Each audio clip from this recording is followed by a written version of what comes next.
Ipinagbunyi ng mga pirata ang kanilang tagumpay habang natakot at nagalit naman ang mga marino sa paglaya ni Ace. Samantala, natutuwa naman si Hancock sapagkat napagtagumpayan ni Luffy ang nais nito na mailigtas ang kapatid at umaasang magkakaroon sila ng masayang ending dahil sa pagpapantasya na ikakasal sila. Nagulat naman si Helmeppo nang aminin ni Kobe na magaling talaga si Luffy. Umakma na muli ng pag-atake ang mga marino kaya iminungkahi ni Ace na maghiwalay sila ni Luffy. Gamit ang Enkei Hibashire ni Ace ay nabalot ng apoy ang mga marino. Gayunpaman, hindi pa rin nagpatinag ang ibang mga marino na agad na nagpaputok sa dalawa ngunit walang naging epekto sa kanila. Nagpatuloy ang labanan hanggang sa maalala ng magkapatid ang panahong mga bata pa sila. Inamin ni Luffy na umaasa siyang maging mas malakas kaysa sa kanyang kapatid, ngunit bigla silang hineronggen ni Aokiji. Sinabi ng Admiral na hindi na muling sisikatan ng araw ang magkapatid kaya dahil doon ay humanda si Ace para makipaglaban. Samantala, gusto ni Buggy na ipaayos na ang Denden Mushi sa lalong madaling panahon para maipakita niyang muli na gusto niyang mapagod si Luffy at paslangin si Whitebeard, at kapag nangyari na iyon, plano ni Buggy na maging isa sa 4 na Emperor. Habang patuloy ang pagtugis ng mga marino kina Luffy at Ace, biglang dumating ang isang barko. Lulan yun ang grupo ni Squardo na nagsabi kina Whitebeard na tumakas na at siya na ang baalang makipaglaban. Ngunit, sa halip ay inisip ng mga pirata na mamamatay si Squardo sa gagawing iyon. Gayunman, hindi na nito alintana ang panganib dahil sa nagawa niya kay Whitebeard kaya hindi umano ito matatahimik kung hindi niya yun gagawin. Humingi rin ng tawad si Squardo sa mga kasama niya nang dahil sa kanya ay nadamay pa ang mga iyon pero giit ng mga iyon na desisyon din naman nila na sumama sa kapitan nila. Dahil doon ay sumulong na ang partido ni Squardo na handa nang sumabak sa pakikipaglaban, ngunit pinahinto ni Whitebeard ang barko gamit lamang ang isang kamay. Tinanong nito kung alam ba ng mga iyon kung gaano kalupit para sa isang ama na ilibing ang kanyang sariling mga anak at sinabi na hindi pa naman siya mamamatay dahil lamang sa pagsaksak nito.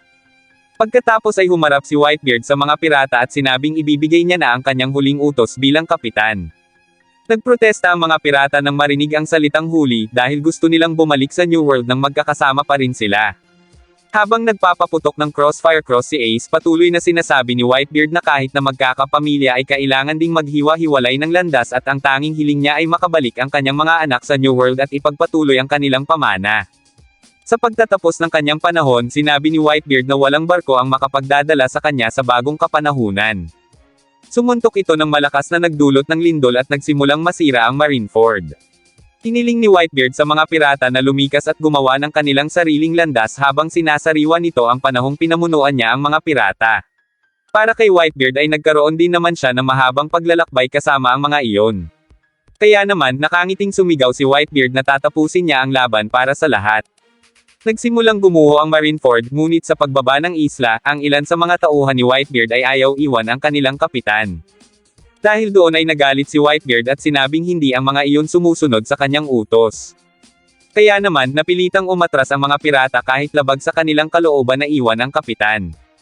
Sa pag-alis ng mga tauhan ng pirata, tinawag ni Luffy si Ace na nanatiling nakatayo pa din habang natigilan naman si Marco sa sitwasyon ni Whitebeard.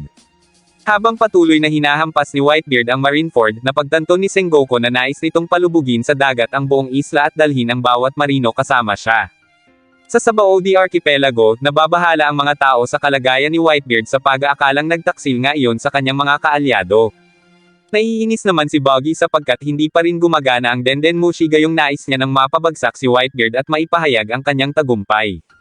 Dahil doon ay tinakot nila ang kuhol na susunugin kapag hindi pa rin lumabas sa loob ng shell pero naniniwala si Buggy na gusto lang nitong gawin ang trabaho nito. Maya-maya pa ay biglang lumabas ang kuhol na umiiyak. Inisip nila na baka naramdaman yon ang kabaitan ni Buggy kaya iminumungkahi ng mga ito na ipahayag ni Buggy ang kanyang layunin na sakupin ang mundo. Pero tulad noon ay pakitang tao lang pala ang katapangan ni Buggy at sinabi sa sariling dapat ay nanatili na lang sa loob ng shell ang kuhol. Gayunman ay sinimulan pa rin ni Buggy ang kanyang talumpati. Sa sandaling iyon, nagbukas muli ang monitor ng mga taga-subaybay ng Sabaody pero ang pagbati ni Buggy ang bumungad sa mga tao bagay na ikinadismaya ng mga ito. Samantala, sa pagtakbo ng mga pirata pabalik sa kanilang mga barko, patuloy na pinipigilan ni Whitebeard ang mga marino. Tinawag ni Ivankov si Luffy para umalis pero si Ace ay nanatili pa ring nakatayo lang doon, hanggang sa maya-maya pa ay nagpasabog ito ng apoy sa mga marino. Pagkatapos ay lumuhad si Ace at doon nagtanong si Whitebeard ng huling bagay sa kanya, kung masaya ba siyang naging ama niya si Whitebeard. Naalala ni Ace ang mga panahong iyon at umiiyak na sinabi na masaya siya na si Whitebeard ang kanyang ama bagay na nakapagpangiti dito. Habang papalapit na sa barko ang mga pirata, sinabihan ni Jinbei sina Ace at Luffy na manatili sa harapan niya dahil ang mga ito ang gustong puntiryahin ng mga marino. Matapos nakawin ng mga pirata ang isang barko ng Navy, sinabi ni Akaino na walang saysay ang pagtakas ng mga iyon sapagkat hindi yun ganoon kasimple, at saka nagpaputok ng fire fist sa ilang pirata. Tinawag pa nitong duwag ang mga pirata dahil tumakbo na lang ang mga iyon matapos mailigtas si Ace, ngunit sinabi ni Kingdo na sinusubukan lang sila ni Akaino para pamatol sila. Ngunit, sunod na ininsulto ng Admiral si Whitebeard kaya huminto si Ace na handang makipaglaban. Doon ikinwento ni Akaino kung paano sinakop ng totoong ama ni Ace na si Goldie Roger ang Grand Line at sinimulan ang Great Pirate Era sa pamamagitan ng pagsasakripisyo ng sarili. Dahil sa mga sinabi ng Admiral ay umabante si Ace na nababalot ng apoy habang patuloy pa rin ang mga sinasabi ni Akaino. Galit na sinabi ni Ace ang tungkol sa kabutihan sa kanila ni Whitebeard bilang ama hanggang sa maglaban na ang dalawa. Ngunit mabilis na napatalsik ng Admiral si Ace kaya sinubukan ni Luffy na makialam pero bigla itong napaluhod at tumalsik ang Vivrecord. Nang makita yun ni Akaino ay nagkaroon ng pagkakataon na wakasan ang mga bloodline ni na Goldie Roger at Monkey D. Dragon. Tumalon ito papunta kay Luffy at sinubukang abutin ang Vivrecord ni Ace. Makalipas ang ilang segundo, bumagsak sa lupa ang mga butil ni Ace habang pinoprotektahan nito si Luffy mula sa kamao ng Admiral. Habang nasusunog ang Vivrecord ni Ace ay natigilan na lang si Luffy dahil sa takot. Nang alisin ni Akaino ang kanyang kamao ay umubo si Ace ng dugo. Laking gulat naman ng mga pirata sa ginawa ni Akaino kay Ace at ganon din sina Kizaru, Aokiji at Garp lalo't higit si Whitebeard. Dahil doon ay sumugod ang mga pirata habang ang iba ay pilit inaalis ang Posos ni Marco hanggang sa maisip ng mga ito na humingi ng tulong kay Galdino. Pinasabugan ng mga pirata si Akaino habang ang mga tao sa Sabaody ay gulat na gulat sa kanilang nakikita. Gayunpaman, buhay pa rin si Akaino at habang naglalakad ay unti-unting bumalik ang nawala nitong braso. Lumapit ito sa magkapatid at muling umakma ng pagsuntok gamit ang Fire Fist. Sinubukang makiusap ni Luffy para sa buhay ng kanyang kapatid habang sinubukan naman ni Whitebeard na iligtas ang mga ito, ngunit inatake ni Kizaru ang braso ng kapitan. Nang malapit nang tumama ang kamao ni Akaino ay hinaranggan iyon ni Jinbei na handang isakripisyo ang sarili para sa dalawa. Pagkatapos ay nakita ni Marco na ligtas si Galdino kaya hiniling nito na alisin ang Posos sa kanya. Tatapusin na sana ni Garp si Akaino pero napigilan ito ni Sengoku kaya sinabi ng matanda na pigilan nga siya dahil mapapatay niya talaga iyon anumang oras. Dumating sina Vista at Marco upang tulungan si Jinbei, ngunit masaya na si Akaino na nanalo na ang mga marino dahil sa wakas ay namamatay na si Ace. Niyakap ni Luffy ang kanyang kapatid na sinusubukang takpan ang sugat at umaasang makakahingi ng tulong. Ngunit pinasalamatan na ni Ace si Luffy para sa pagsisikap na mailigtas siya, ngunit tanggap na niya na hanggang doon na lang siya. Sumigaw si Luffy para humingi ng tulong medikal at isang doktor ang lumapit sa kanilang tabi. Gayunpaman, masyadong malaki ang sugat kaya natigilan na lang ang doktor at humingi ng paumanhin. Dahil doon ay tinawag na lang ni Luffy si Ivankov para humingi ng bagay na ginamit nito sa kanya pero wala ng pag-asa. Nalungkot ang batang pirata at ipinaalala kay Ace ang pangako nito noong mga bata pa sila na paprotektahan siya at hindi mamamatay kahit anong mangyari. Habang lumalaban ang mga marino sa mas maraming pirata, naniniwala si Luffy na hindi pa tapos ang laban at sinubukan niyang sabihin kay Ace na alalahanin ang kanyang mga pangako. Ngunit sa halip ay ang katanungan na kung karapat-dapat ba siyang mabuhay ang pumasok sa isip ni Ace. Maraming taon na ang nakalilipas, ilang tao ang nang-insulto sa batang si Ace at naisipan pang patayin ito. Habang nagmumuni-muni pinagalitan si Ace ng matandang babae na nagngangalang Doden dahil sa tangkang pananakit sa mga tao. Pero para kay Ace kung hindi dahil kay Sabo ay wala siyang gana mabuhay. Pagkatapos ay ipinagbilin din nito kay Luffy na ikamusta na lang siya kay Doden na siyang matyagang nag-alaga sa kanya noon. Sa kabila ng pakiusap ni Luffy na manatili pa si Ace ay sinabi na lang nito na ang tanging nais niya na lang ay ang makita si Luffy na unti-unting natutupad ang pangarap. Sa isang baliktanaw, ipinakita na sinabi ni Ace kung paano nila dapat ay enjoy ang buhay ng walang pagsisisi. Para kay Ace, nabuhay siya ng walang panghihinayang at naniniwalang karapat-dapat siyang mabuhay. Habang humihina ang boses, sinabi ni Ace kay Luffy na iparating sa lahat ang mensaheng salamat sa pag-aalaga sa isang tulad niya, kahit na may masamang dugo na nananalaytay sa pagkatao niya. Pagkatapos yun ay umiiyak na nagpasalamat si Ace hanggang sa bumagsak na ito at tuluyang nawala ng buhay. Kasabay ng pagkasunog ng Vivrecord ang pagkamatay ni Ace na may ngiti sa labi bagay na nagpaiyak ng husto kay Luffy. Naalala ni Luffy noong nagalit sa kanya si Ace dahil sa pag-iyak ng inakala niyang patay na ito, pagkatapos ay nangako ito na hindi siya mamamatay at hindi pababayaan ang mahina niyang kapatid. Kasabay niyo ng alaala naman ni Garp noong iwan ni Roger sa kanya ang sanggol pa na si Ace. Sa kasalukuyan, nanatili si Luffy sa kanyang pwesto, habang gulat na gulat ang Whitebeard Pirates pati na ang buong Sabaody sa pagkamatay ni Ace. Ang mga pirata ay labis na naghinagpis at sabay-sabay na isinigaw ang pangalan ni Ace. Si Luffy ay nanatiling tahimik at hindi tumutugon habang tinatawag siya ni Ivankov nang biglang samantalahin ni Akaino ang pagkakataon na muling subukang patayin si Luffy. Ngunit hinarang yun ni Marco at sinabi kay Jinbei na ilayo si Luffy. Pero dahil sa layunin ni Akaino na mapatay si Luffy ay agad nitong pinawid si Marco at ang iba pang mga pirata. Gayunpaman, bago pa maabutan ni Akaino si Luffy ay lumitaw si Whitebeard sa likuran niya at sinuntok siya ng napakalakas. Kumanti si Akaino na siyang naging sanhi ng pagkasunog ng bahagi ng biguti ni Whitebeard. Ngunit, sa patuloy na pagpapatuloy ng laban ng dalawa ay inatake ni Akaino ng suntok si Whitebeard na tumaagos sa katawan ng kapitan, bagay na labis na ikinagulat ng mga pirata. Napaluhod si Whitebeard habang naaalala si Ace nang bigla nitong hawakan at ayangat si Akaino, at saka inihagis pataas at inatake ng suntok na siyang nagdulot ng lindol na nagwasak sa base ng Navy Headquarters, at nahati ang plaza sa kalahati.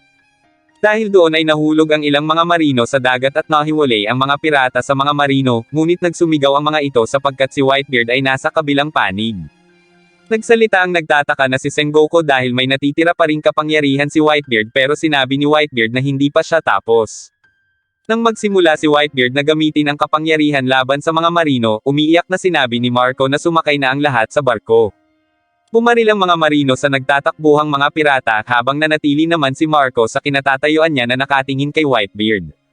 Sa gitna ng kaguluhan, napansin ng mga marino ang isang napakalaking anino sa likod ng nasirang gusali ng Navy Headquarters.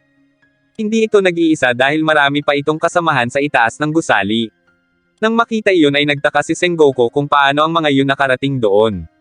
Grupo yun ni Blackbeard na ngayon ay kasama ang ilang bagong tauhan na na-recruit mula sa level 6 ng Impel Down. Tumawa si Blackbeard habang nakatingin kay Whitebeard at sinabing natutuwa siya dahil nagkita silang muli ni Whitebeard bago ang kamatayan nito. Samantala, kinwestiyon ni Sengoku si Shiryu kung ano ang nangyari kay Magellan at sa Impel Down, at kung paanong kasama na ito ni Blackbeard. Simple lang ang sagot ni Shiryu, nakaalyansa na siya ngayon ng mga taong iyon.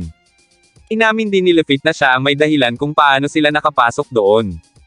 Nagsalitaan sina Sengoku at Blackbeard sa isa't isa, at doon sinabi ni Blackbeard kung paano niya ginamit ang titulo ng Shichibukai para makuha ang gusto niya, ang mapalaya ang mga tauhan niya.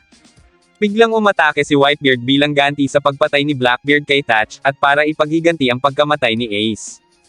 Dahil hindi magpapatalo si Blackbeard, agad nitong ginamit ang kapangyarihan ng Devil Fruit na ninakaw nito noong patayin si Thatch.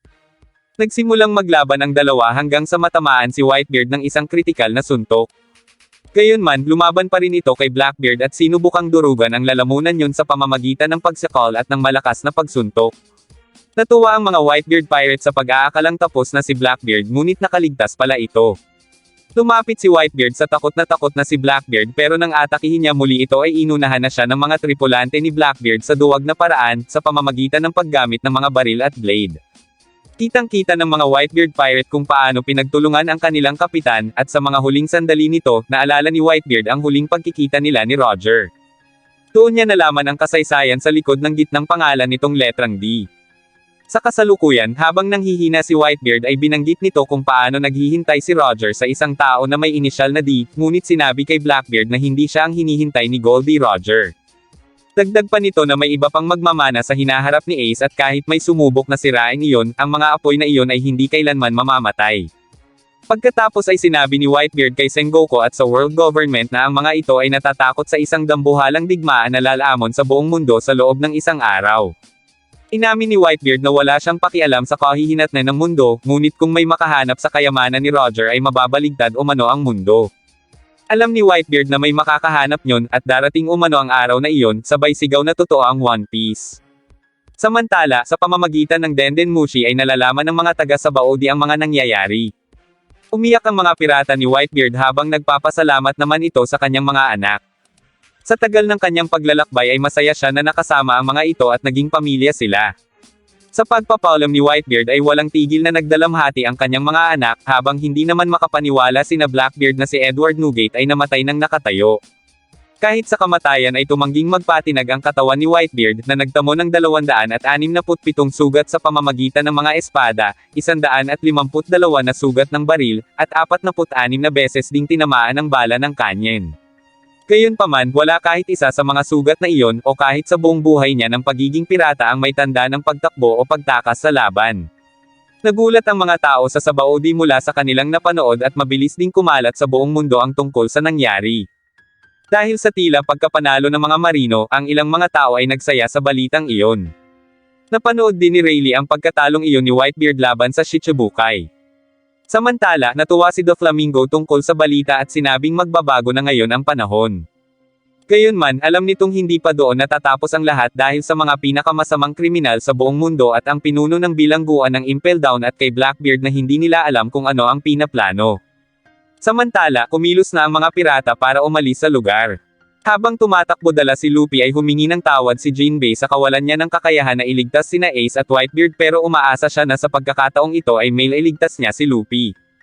Ngunit maya-maya pa ay nagpaulan ng bala ng kanyan ang marino, habang si Akainu naman ay nakaligtas mula sa kanyang pakikipaglaban kay Whitebeard. Pinalot ni Blackbeard ang katawan ni Whitebeard at sinabing masasaksihan ng mga tao ang pinakahuling palabas na magpapamangha sa buong mundo. Dahil doon ay naging alerto ang mga marino sapagkat hindi nila alam kung anong gagawin ni Blackbeard. Alam ni Shiryu na kapag nabigo ang kanilang plano, maaari silang magbuwag. Patuloy pa rin si Jinbei sa pagtakbo para itakas si Luffy lalo na at ipinagbilin yun sa kanya ni Ace noong nakapiit sila sa Impel Down. Maya-maya pa ay inatake na sila ng mga marino nang biglang matamaan si Jinbei sa likod. Umaasa si Hancock na mailigtas ni Jinbei si Luffy kaya nang marinig nito ang planong pag-atake ng mga pacifista ay ginamit niya ang perfume femur para pigilan ang mga iyon. Ngunit nang malapit na si Jinbei sa barko ay biglang nagyelo ang tubig dagat dahil sa pagdating ni Aokiji. Lilipat na sana si Jinbei ng barko nang biglang makita nito ang umaagos na lava sa lupa dahil naman sa pagdating ni Akainu na nagsabing hindi niya hahayaang makatakas si Luffy. Pilit nitong kinukuha kay Jinbei si Luffy pero nanindigan ang pirata at sinabing itataya niya ang buhay niya para maprotektahan si Straw Hat. Umabante ang ibang mga pirata upang protektahan din si Luffy bilang utos ng kanilang namayapang ama. Gayunman, sinabihan sila ni Akainu na mga duwag kaya agad itong binaril ng isang pirata, ngunit baliwala ang mga balang iyon sa katawan ng Admiral. Sunod na umatake si Ivankov gamit ang Emporio Hormone habang si Inazuma ay gumamit ng Great Scissors upang harangin ang lava. Buong lakas na pinrotektahan ni Ivankov si Luffy dahil para dito ay sobra na ang pinsalang natamon yun pisikal man at emosyonal, kaya kung may mangyayari pa ulit ngayon kay Luffy ay wala na siyang mukhang may haharap kay Dragon. Gayunman, iginiit ni Akainu na tumabi sina Ivankov at Inazuma ngunit hindi nakinig ang mga ito. Samantala, karamihan sa mga tauhan ng Blackbeard ay naiinip na para sa pinaplano ni Blackbeard, kaya inanunsyo ni Luffy ang isang engranding kaganapan sa mundo. Inalis na ang itinakip kay Whitebeard at Blackbeard pero nagtaka ang mga marino dahil wala namang ipinagbago ang mga iyon. Biglang tumawa si Blackbeard at ipinakita ang kapangyarihan niyang black hole na siyang lumamon sa mga marino. Ipinakita rin ni Blackbeard ang epekto ng kanyang pagsuntok na siyang naging dahilan ng pagyanig sa Marineford, habang gulat na gulat ang mga pirata sa kanilang nakikita sapagkat nagagamit niyon ang kapangyarihan ng kanilang ama. Tuwang-tuwa ang mga tauhan ni Blackbeard sa bagong natagpo ang kapangyarihan ng kanilang kapitan. Dahil ninakaw niyo ng mga kakayahan ni Whitebeard, pakiramdam nito ay siya na ang pinakamakapangyarihan at pinakamalakas sa lahat. Inanunsyo ni Blackbeard sa lahat ng mga marino, world government, at mga pirata na nasa kamay niya na ang kinabukasan ng mundo at simula ngayon ay iyon na ang kapanahunan niya. Takot at nalilito si Helm Epo tungkol sa mga nangyayari habang nakatulala naman si Kobe at napaisip na hindi pa pala tapos ang digmaan kahit na wala na sina Ace at Whitebeard. Maya-maya pa ay unti-unti nang gumuho ang mga gusali ng Navy Headquarters dahil sa kagagawa ni Blackbeard, bagay na ikinagulat ng mga taga Sabaody. Samantala, nanlumo naman ang mga marino habang hinahamon sila ni Blackbeard ng digmaan, nang biglang bumagsak si Sengoku mula sa itaas na handang ipagtanggol ang Marineford. Agad na nagsimulang maglaban ang Blackbeard at mga marino habang sinusubukang tumakas ng mga pirata mula sa lugar na iyon. Ngunit nang makakatakas na sana ang mga ito ay biglang dumating si Akainu at sa pag-atake nito ay si Inazuma ang napuruhan. Hinarap ni Ivankov ang Admiral habang inilalayo ni Jinbei si Luffy, ngunit sa kasamaang palad ay walang epekto kay Akainu ang kapangyarihan ni Ivankov hanggang sa mabalot ito ng mga apoy ng Admiral.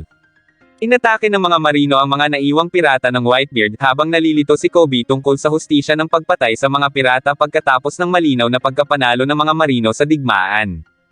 Samantala, walang humpay na ipinagpatuloy ni Akaino ang paghabol kina Jinbei at Luffy kaya plano sanang tumalo ni Jinbei sa dagat ngunit pinagyelo pala iyon ni Aokiji. Dahil doon ay nagawang atakihin ng Admiral si Jinbei na siyang naging sanhi ng pagbagsak ng mga ito sa nagyayelong dagat. Doon lang napansin ni Jinbei na napuruhan din ang walang malay na si Luffy kaya inihingi niya ito ng tawad. Sa kabila ng tama nito sa dibdib ay sinusubukan pa ring protektahan ni Jinbei si Luffy bilang pagtupad sa pangako niya kay Ace.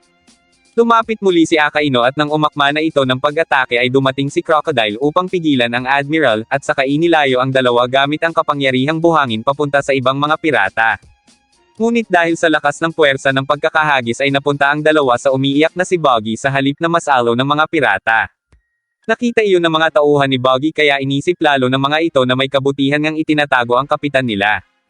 Gulat na gulat naman si Buggy nang makitang duguan ang dalawa at hindi malaman kung ano ang gagawin. Nang makita ang paparating na nagbabagang kamao ni Akaino, agad na lumayo si Buggy dala ang dalawa bagay na ipinagpasalamat ni Jinbei sa payaso. Samantala, hinarap naman ng mga commander ng Whitebeard ang Admiral habang patuloy na inilalayo ni Buggy ang dalawa. Sumiklab na ang kaguluhan dahil sa apat na panig na naglalaban-laban kaya ang lumilipad na si Buggy ay nawala ng kontrol sa paglipad.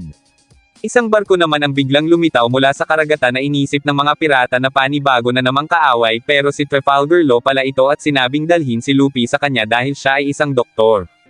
Hindi naniwala si Buggy kay Law dahil kita nito na armado iyon ng espada. Nang makita naman ng mga marino si Law na may balak tulungan si Luffy ay agad ang mga itong umatake sa pamamagitan ng pagpapaputok ng kanyen. Dahil doon ay minadali na ni Law si Buggy para ibigay ang dalawa habang hinarap naman ng mga commander si Admiral Akaino para pigilan sa paghabol kay Luffy.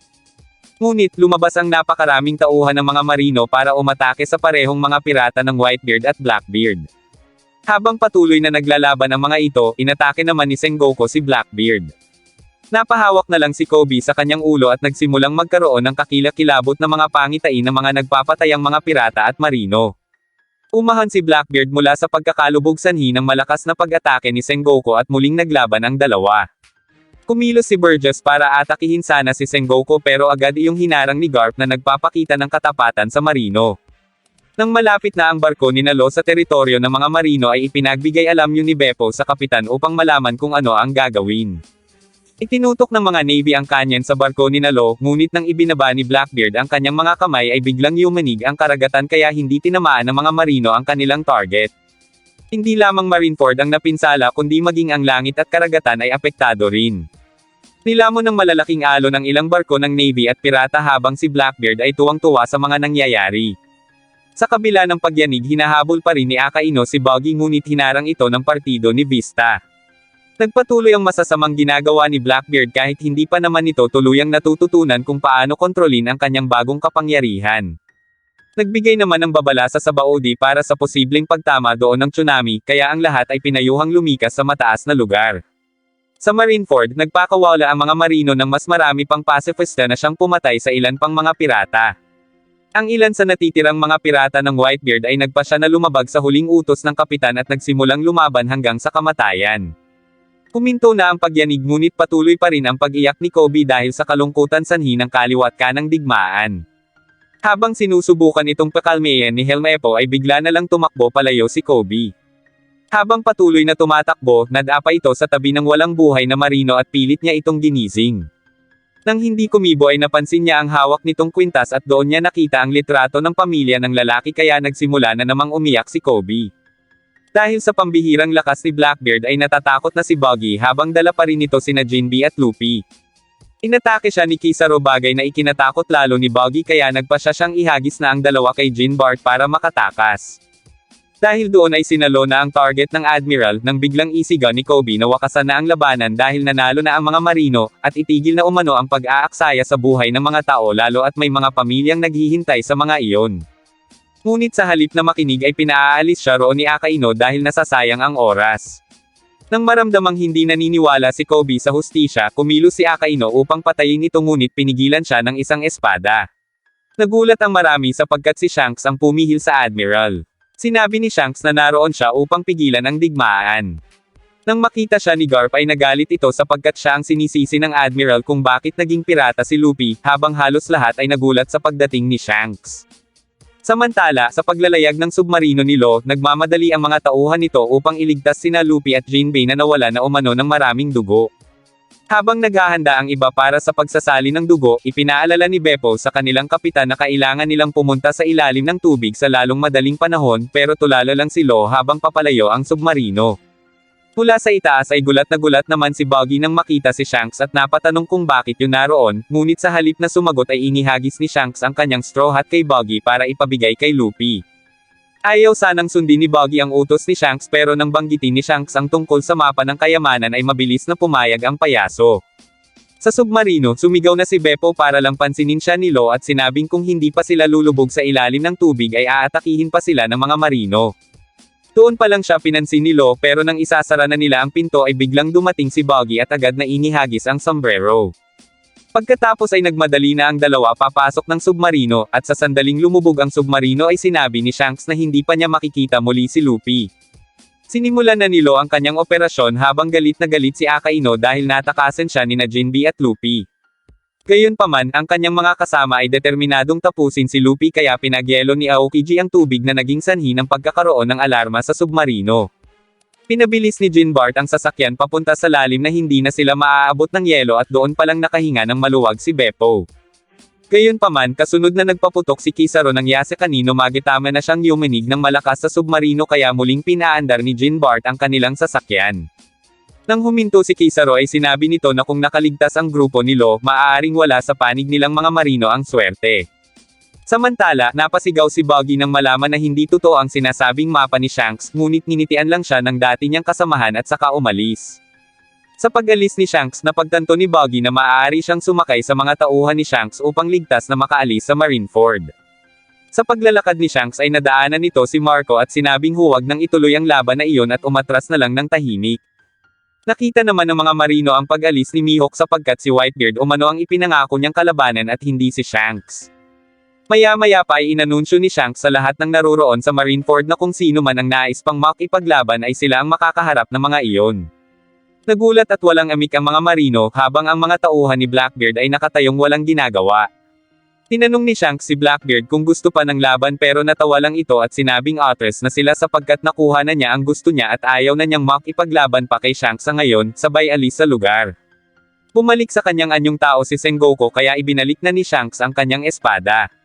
Sa pagkamatay ni Ace at Whitebeard hiningi ni Shanks ang respeto ng lahat para sa kanyang sasabihin habang labis na nagdalamhati ang mga tauhan ng Whitebeard dahil sa pagkawala ng kanilang kapitan.